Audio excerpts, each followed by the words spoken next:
और पतंग का पीछा करते हुए बहुत दूर चला जाता है। खोया हुआ और डरा हुआ वह अपनी माँ को मिल जाता है। आरव को गंदे रहना पसंद नहीं है, लेकिन उसकी माँ उसे बगीचे में खेलने के लिए प्रोत्साहित करती है। वे साथ मिलकर एक बीज लगाते हैं और आरव को धरती को छूने और प्रकृति से जुड़ने का आनंद मिलता है। उसकी माँ उसे एक ऐसे गांव की कहानी सुनाती है जहां पानी नहीं है और उसे सिखाती है कि हर बूंद कीमती है। उसकी माँ उसे एक पेड़ की कहानी सुनाती है जो केवल ईमानदारी से बढ़ता है। आरव सच बोलने की शांत शक्ति सीखता है। आरव को बगीचे में एक विशाल पेड़ मिलता है। उसे आश्चर्य होता है कि वह बोलता है।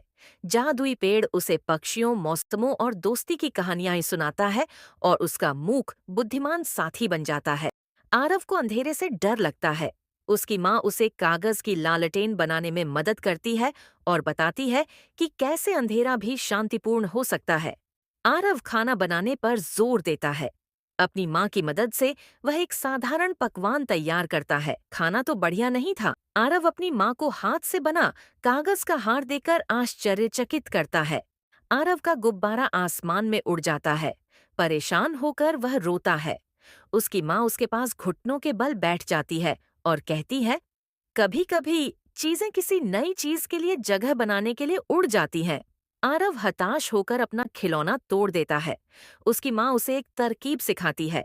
गहरी सांस लो, 10 तक गिन लो और गुस्से को जाने दो। एक छोटा भाई आता है, लेकिन जब बच्चा आरव की उंगली पकड़ता है और मुस्कुराता है तो उसका दिल पिघल जाता है और एक नया बंधन पैदा होता है।